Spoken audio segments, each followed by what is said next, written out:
Hello guys, nandito na naman tayo. Siyempre, good morning muna dyan at good evening rito. Eto, may pag-uusapan lang tayo. Eto na naman, bumanat na naman itong si Manananggal, no? Si Lorraine Manananggal na Badoy. Bumanat na naman sa kanyang kabubuhan at sa kanyang kalokohan. Sige, i-debunk natin ha. Eto ang kanyang sinabi. Okay, basahin natin. Released by Marcos. O ha? Maliwanag ha? Released by Marcos. Doon palang bobo na no? Okay. Released by Marcos, a drug lord who was banned from seeking public office but allowed by Marcos to run. Anyway, because loss means nothing under this bangag admin is now mayor. O Lorraine Manananggal Badoy. O Lorraine Badoy, wag kang tatanga-tanga. Ay, hindi pala manatili kang tanga. Eto si Lorraine Badoy, palibasa ang audience niya ay mga didilis, talagang bobo. Palibasa ang mga audience niya, mga didilis na walang pinag-aralan, kinder na nga lang, hindi pa natapos, inuuto.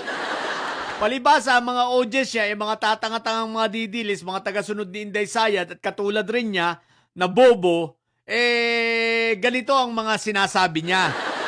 At naniniwala ang mga didilis, syempre, bobo nga di ba? Sige nga, aba, ang sabi ba naman ang nag-release raw rito kay anong pangalan nito?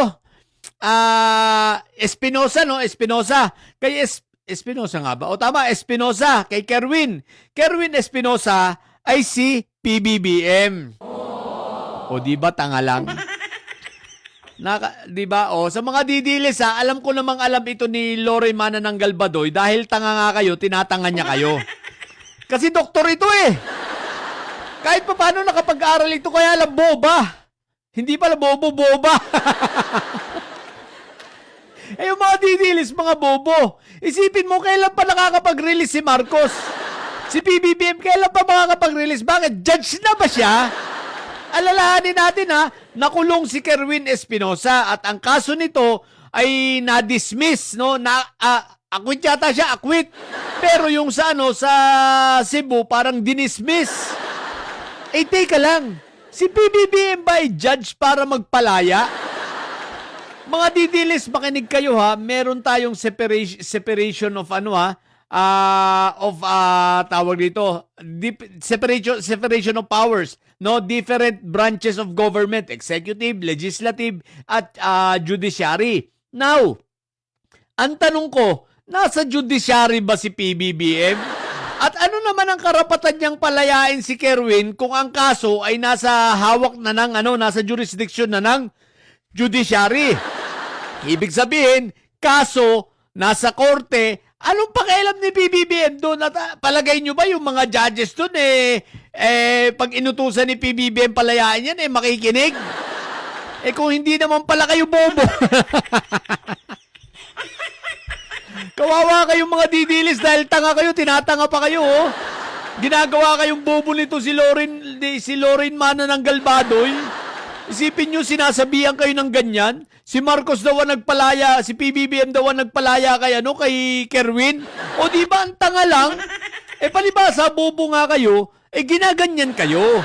Dahil ang liit nga ng tingin sa inyo, sabi ni Lorraine sabi ni Manananggal, hindi naman nakapagtapos ng kinder yung mga didilis, kaya pwede nating lokohin.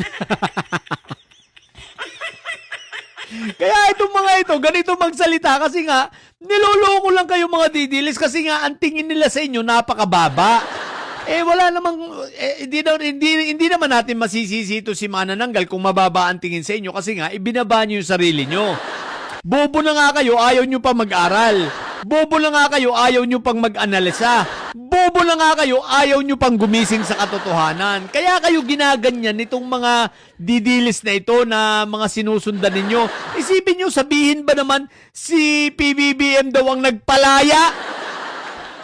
At eto pa si PBBM din daw ang nagbigay ng nag-allow o nagbigay ng permiso para makatakbo. O di ba ang bobo lang? Kasi nga bobo yung kanyang mga tagasunod kaya ginaganito. Unang-una, nakatakbo si Kerwin dahil yan ay nasa batas. pinapayagan siya ng batas na makatakbo dahil hindi siya sentensyado. Oh, di ba ga? Kaya siya ay pinayagang makatakbo. Dahil wala pa naman siyang wala pa siyang conviction. Mawawala lang, di ka lang mapapayagang tumakbo ayon sa ating batas kung ikaw ay may conviction na galing sa alinmang korte. May conviction ka sa iyong kasalanan, kaso wala nga, acquitted nga. Alam nyo kung ano ang may problema ritong ayaw sa inyong i-discuss nitong si Manananggal, mga bobong didilis? Alam nyo kung ano? Ang tanungin nyo rito, bakit na-acquit si Kerwin? Ibig sabihin, hawsyawang ebidensya, mahina. Ang nagsampa ng kaso rito ay itong dating DOJ Secretary na si Aguirre, na barkada nitong si Fentaboy. At ang kaso ni Kerwin isinampa sa panahon nung inyong poon na nakakulong, yung inyong poon na presong bobo rin, di ba? Yung inyong poon na andon na mamamatay sa dahig. Na uuwing nakagarapon. O di ba ga?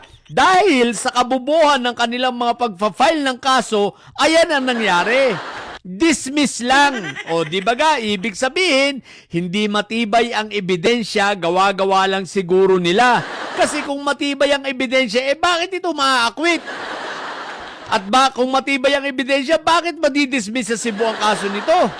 O di ba ga? So ibig sabihin, mahina ang ebidensyang inilatag nitong sila Fentaboy. Talagang anticipated nila na ang sabi lang nitong sila Aguirre, nila Fentaboy, hindi, ang gagawin lang natin ay ganito, magkakaso tayo ng kay Kerwin, natatagal lang ito lang, alam natin na madidismiss din, pero at least tumagal man lang habang tayo ay nakaupo, siya ay nakakulong, para kung ma-acquit siya, at least hindi na tayo nakaupo, iba na ang nakaupo, iba na ang masisisi. Diba? At yan nga ang nangyari. Diba? Na-acquit si Kerwin sa panahon ni PBBM at yan na nga ang naratibo. Gumawa lang sila ng kaso para paabutin lang hanggang sa iba ng presidente, di ba? Pero alam nila Aguirre, alam nila Fentaboy na mahina ang kasong isinampa nila at ma-acquit din. The same kay Senator Laila de Lima, di ba? Pero hindi ko pinagtatanggol si Kerwin, hindi ko sinasabing hindi siya guilty. Dahil talaga naman tingin ko, siya ay guilty. Kaya lang, mahina ang ebidensya nitong sila Fentaboy. Kaya nga ang tanong ko, sinadya ba? Sinadya bang gawing mahina ang ebidensya para sa ganun talagang makalaya at sa makalaya sa panahon ni PBBM para meron kayong gamiting naratibo na kagaya ng ginagamit nyo ngayon?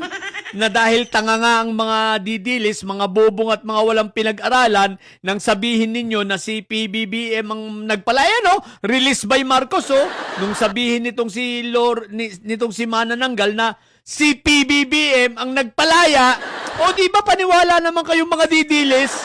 Dahil tanga nga kayo Bobo nga kayo Di ba? At binobobo pa kayo. Kaya walang awa ito sa inyo. Itong mga hinayupak na itong si Manananggal na ito, walang kahabag-habag sa inyo, hindi man lang naaawa sa inyo. Isipin nyo, bobo na nga kayo, binobobo pa kayo.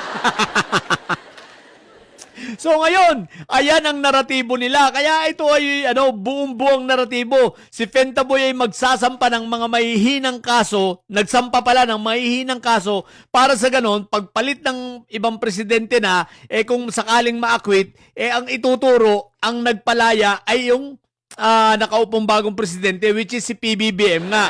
O di ba ga? O dahil nga mga bobo ang didilis, maniniwala kayo. O yan maliwanag ginagago kayo nitong si Loren Manananggal. Basta didilis, bobo, putik na yan. Ewan ko kung ba't pumapayag itong mga ito na gagawin ng kapwa nila didilis, What the heck? So yun lang, so magpatuloy lang kayo, maggaguhan kayo. Pare-pareho kayong mga didilis na mga hinayupa kayo. Matili kayong mga bobo at may sayad, sabagat ang may sayad ay laging high blood. Bye!